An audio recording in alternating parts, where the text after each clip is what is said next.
The best part of being a mastering engineer is, at least for me, that hour block I have every morning where I listen to new music. People have submitted stuff for mastering and it's quality control time to make sure it's actually ready to go on my calendar. I'm going to share that with you today. I can't show you the tracks I listened to this morning because those are for clients. They're not ready for the public ears.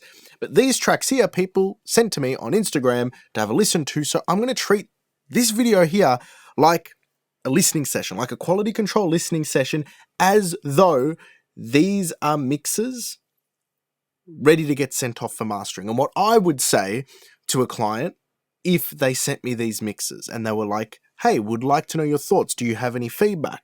So some housekeeping before we dive in. First, let's show some gratitude and love to all the people who have shared their tracks for this video.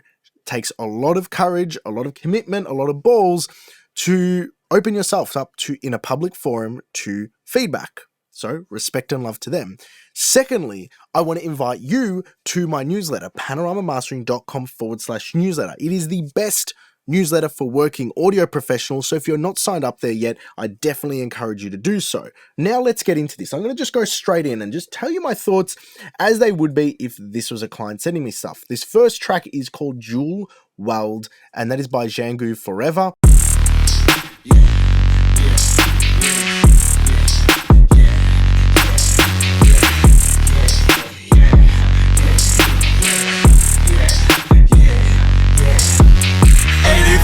Still I treat it like it's man to man. Turn the general grievous, dual wielding bottles hand in hand. Thought he had me pressed, held my nuts and watch him lose his edge. Talking out your neck, turn a reckless in the red. Ain't no reaction when it's acting. Talking about joking niggas, slap a bitch. Black and black on everybody's on it and on savage red. Colorblind and casualties, say life and keep it cleared out. Yeah. I'm having half, goes up in you. Born in the Bronx, still is within me. You wanna run? Okay, so this is really driven. Like, it is pretty loud, and that's because it feels like everything is competing for everything else. In the musicality of it, I can hear the cadence between where the vocal phrases start and the instruments sort of respond a bit if we listen to here. Ain't no reaction when it's acting. Talking about joking niggas, slap a bitch. Black and black on everybody's on it and on savage red. Colorblind and casualties, say life and keep it cleared out. I get how he's locking into the beat, but because all the synths and that bass line, the grit of it, is all meshing in the mid-range, the vocals feel like they're struggling to push through a little bit there. So there's a few things here. On a technical, I'm going to start with the technical. So the first thing I think of is, how's the low end? Because that's going to cause a headache in mastering. The kick and the bass. The sub in the kick on the sustain portion is louder than the actual sub in the bass line, which happens in between those kicks by a large margin. Okay, so if we just get Pro Q4 out, I was looking at the FFT plot and you can see here, just move this cursor here, that's sustain there in the kick drum. So that there is the transient and there is the kick drum sustain. It's like 30 to 50 hertz. And if I just take this here, so that's the transient, it happens. And then you've got this big energy of sustain. And then this is the sub bass line here with that second order harmonic above it. And the brightness dictates how loud it is on an FFT plot. And the sub line is much softer than the sustain of the kick. So the kick is taking up a lot of headroom and energy in this track. So to push loudness, the compressor's working against that, and you can hear that in the kick drum. It's almost breaking up a little bit on that very lowest octave. So what we're going to do is just have a little scope around here. Let's scoop. This subline here is interesting, and we might take advantage of that. But what I would be asking for, if I was sending notes back, I'd say, hey, the kick drum below, let's say 70 hertz is really big in the sustain. Do you mind attenuating that by 2 or 3 decibels? And I'll show you what they would end up sounding like a little bit just using an EQ. Black and black on everybody's on it.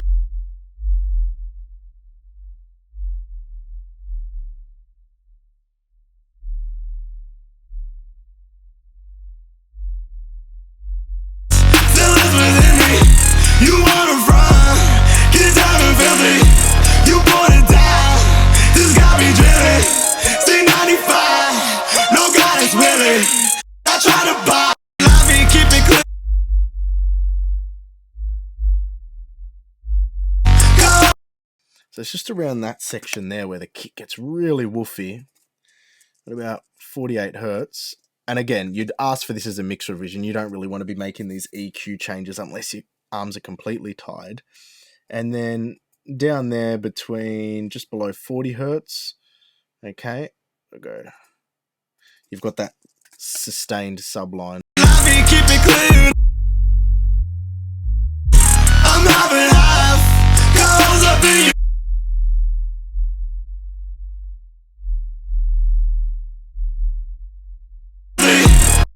I'd bump that up by about 2 dB, 3 dB. Make that Q a bit wider. Let me keep it clear now. Yeah. I'm having half goes up in you. Born in the Bronx, feelings within me. You wanna run, get down and filthy. You boy. Now, that's just a little example of, in the low end, I'd tell a client, hey, bring the kick up, the bass down, or vice versa. So in this circumstance, I'd say bring the sub bass up 2 or 3 dB and bring the kick drum fundamentals below 100 hertz down 2 or 3 dB, just to help balance that out a little bit. That's the first thing. Another thing I noticed, I was talking about the mid-range energy and how all the elements are sort of fighting to push the track.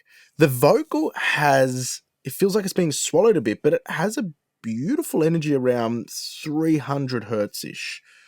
And I'll just show you what I mean, like, so this way we can lock into it. Ain't no reaction when it's acting, talking about choking niggas.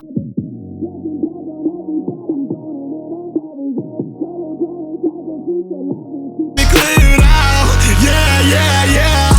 I'm having half goes up in you. Feels like that 300's been scooped. I get it for the instrumentation. You don't want to muddy it up too much. You want to leave a cleaner platform for the vocals to sit. But I don't think the vocals need that. Because if I boost that, just take a listen. I'll turn these ones off for the sake of staying true to the original mix. But this one I'll turn on and off. And have a listen to this. Ain't no reaction when it's acting, talking about choking niggas. Type of bitch, black and black on everybody, zoning in on savage. That's pretty exaggerated, but we can hear that quality. So probably 1.5 dB here. Ain't no reaction when it's acting, talking about choking niggas. Type of bitch, black and black on everybody, zoning in on savage. Color blind and casualty, said let me keep it clear now. Yeah. I'm having half goes up in you. That's a more nor here nor there sort of thing, but it's just something I observed. The vocal quality was quite nice. It was competing with a lot of the instrumentation, but the instrumentation and the vocals are both scooped in the low mids. It's something you could explore in this mix. The other thing is, now you've heard that sculpting on the low end and it makes it tighter, but then it loses a little bit of that roundness as well. But you don't want to go getting like a low pass and cranking it. The simplest solution to this would be the top end you bring down instead a little bit. So overall, if I was sending notes for this particular mix, I'd say, I'm going to repeat myself. I'll make a habit of not doing this on the other mixes, just warming into this. Subs in kick down 2 to 3 dB, sub bass up 2 dB. Consider bringing some low mids to the vocal, 1 dB. That's optional. The low end, I wouldn't say is optional. I'd say that's pretty important. As a general presentation, this mix is really, really, really driven. And something like this, I'd be very much asking for references because I want to know why it's driven. Is it driven stylistically, and what aspect of the references this track leans into to create that loudness stylistically? Often, and what I'm hearing here, and I would say this is driven for the sake of loudness, trying to get everything to sound as loud as one another, and that can sometimes have an adverse effect. Think of that Mr. Burns meme where they're saying you're the sickest man in the USA because you've got so many diseases coming in they can't get through the door. And that's sort of what happens. That's what's happening with this track.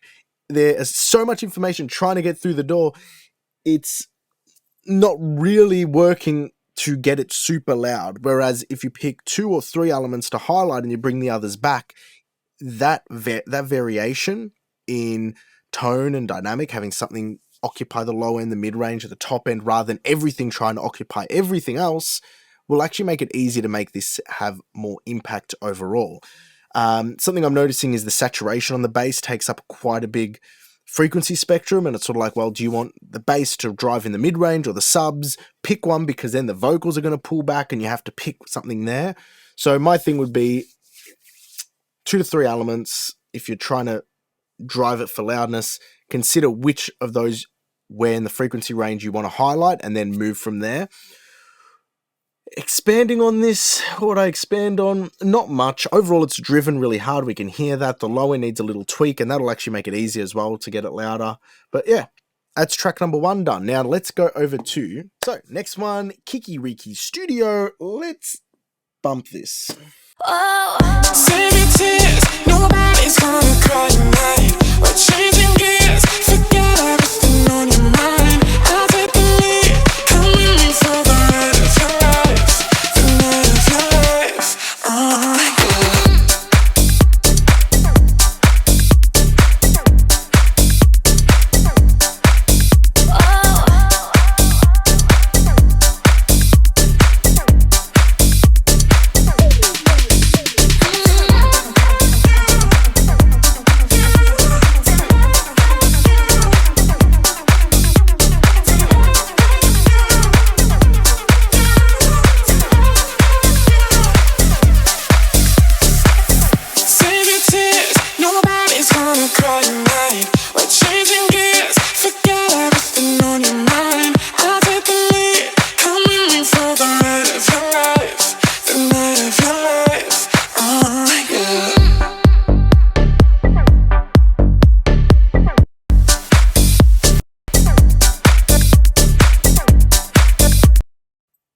That's a really good mix. You know what I would say? The upbeat hi-hat is probably 2 dB too loud, and that's it. That's actually a really good mix. It's a really good mix.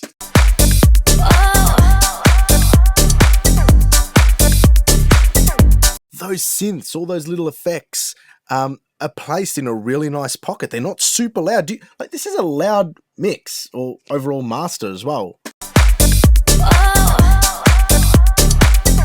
This is actually a really good contrast to make a point of what I said on the last one.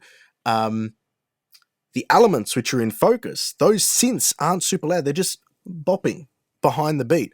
Bum, bum, bum, bum, bum, bum. They're just sitting behind it. And then you've got the kick and bass doing its thing. The bass, the tone they've picked, they've like, we're going to have a bit of a subdued edge to it, and it's just going to sit behind the kick drum. And then the vocals are there, they're nice and loud, but that upbeat hi-hat is just stomping on everything.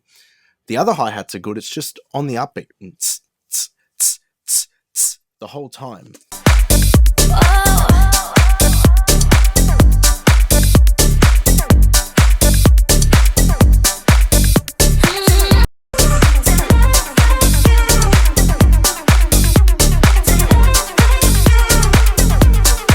Like if I had to make a note there, those vocal hooks a little bit louder, but otherwise this is spot on mix. I actually wouldn't send much back to the client. If they sent me this,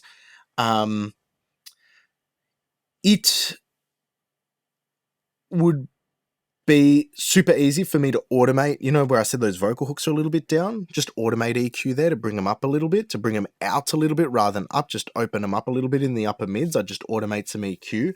Otherwise, I wouldn't be getting them to do much. When it comes into mastering for me, I'd probably glue the low end a little bit, just so it thumps in a more tighter way. And that's about it. That's actually a really good one. Hats off. Hats off to that. The next one is by, and I owe a lot of respect to Flav. I didn't even put his Instagram handle here correctly. I'm pretty sure that's right. I'll put a screenshot of his Instagram here. And I've heard this track actually a couple times, and he goes, hey, I know you're doing the video one, you do it on the track that I sent you. And I'm like, cool, let's do it. So let's have another listen.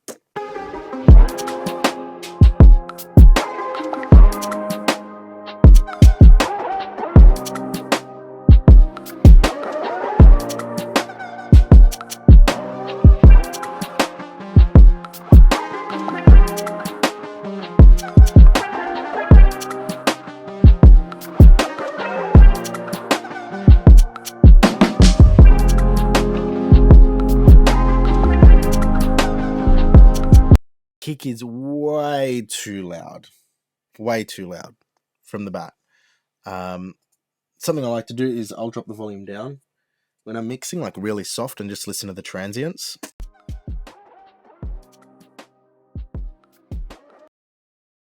Because this has such a groove, this track, and I'm a drummer, very like tuned in to, as a drummer, how the groove sits within itself and balances within itself. If I was playing this beat, there's no way I'd be smacking the kick drum that hard, especially when that snare drum closes off on the 2 and 4.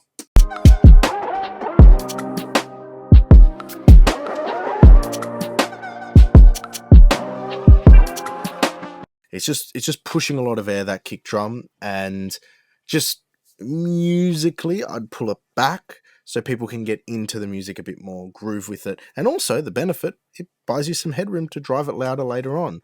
So that's good. Let's see what happens when there's other stuff playing.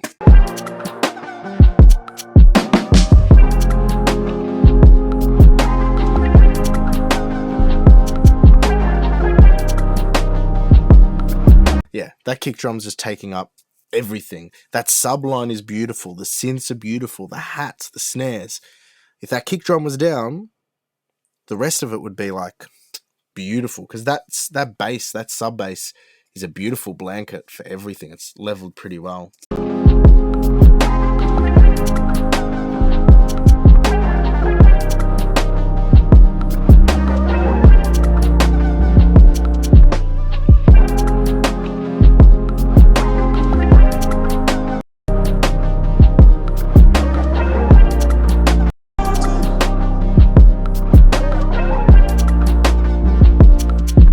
That's all. It's the kick drum.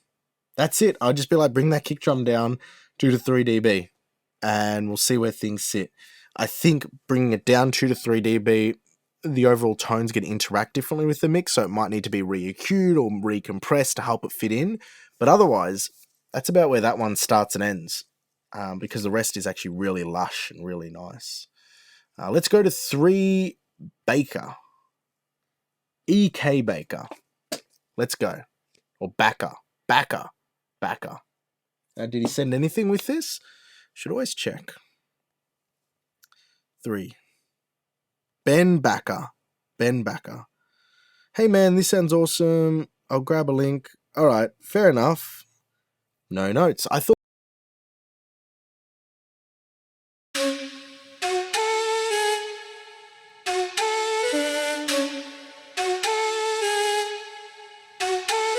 I'm a big bag, I ain't gotta run for a big bag. Save your advice, no this or that. I already know I'm a... What? What's that fat fuck doing making eaters? I spread them thighs wide, shawty know that I'm a eater. Pushing weight, but I never been a dealer. Built like a fridge, but the net like a freezer. It's ice cold, you want that dad bod, put it on the Bible. Drop your man, shawty, you know how the night go. Making waves in that pussy, make it tight, oh. Extra large t-shirt, 2 terabytes when I hopped on a feature. In the streets, I did looking for a big bird. Triple digit, baby, know that she a keeper. Hey, big mama, come and drop it down for me. Get them first, put it right there, come and show me. She a eater on her knees, on holy. Shawty made that thing shake down slowly. I ain't gotta run for a big bang. Save your advice, know this or that. Advice, know this or that. I already know I'm a big bad, big. Mid-range, beautiful. The bass line, beautiful. 2 elements, like when I listen to this as it is, I'm thinking, ooh, the mid-range is mixed well, but I wish there was just more presence there. Now, most people do something in the mid-range. They EQ it up, maybe a bit of multiband compression, some parallel, whatever, to bring that mid-range out. Me listening to this, I'd be going back to the client and asking for 2 things, and you're going to be weirded out by this suggestion. For me, the hi-hats and the kick drum are taking up unnecessary energy and dwarfing the presentation of the mid-range. I'd bring the hi-hats down a little bit. I'd bring the kick drum down a little bit. The sub bass is beautiful. That 808 bass line's nice. And just by bringing the hi-hats and the kick down, the mid-range is now relatively louder because the hi-hats have quite a bit of energy. The kick has quite a bit of energy. Those 2 down don't have to touch the mid-range. It can stay beautiful as it is. and it'll just present nicely. Lights know this or that. I already know I'm a big bag, big bag. It's a good track. It's a good track. Lights know this or that. I already know I'm a big bag, big bag. You're afraid of the kick drum losing a bit of impact if you bring it down. You can boost up 200 hertz in the kick to keep that punch pushing through, but just that air in the subs and in the top end is just dwarfing the mid-range. So just bring them down in just overall volume, boom, down, mid-range up, without even having to push the mid-range up. That's that one. That's actually a pretty cool mix. I love all the sound production effects in there. Sound design's wild. The hook's pretty cool. I'm a fucking big bag. I ain't gotta run for a big bag. Save your advice, know this or that. I already know I'm a big bag, big bag. I ain't gotta run for a big bag. Save. I like that. That's actually really cool hook. Really cool hook. All right, this next one is by Breezy Toak. You Breezy? Breezy, cover girl. Erlis Max Haraj. Okay. I hope it's okay. If there's a mail to submit, please let me know. It's one of his own songs, Erlis. Breezy back. Let's have a listen. Oh God, can you hear me? I have prayed for many days, and I'm trying to make a difference in so many ways, and I need your assistance as I'm finding my place.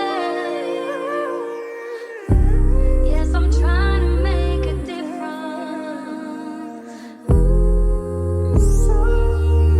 No matter how long. Sag mir, wie viel Schmerz kann dieses Herz noch ertragen? Wenn es ständig deine Nähe sucht wie in alten Tagen. Und ich puste die letzte Kerze aus, darauf steht dein Name.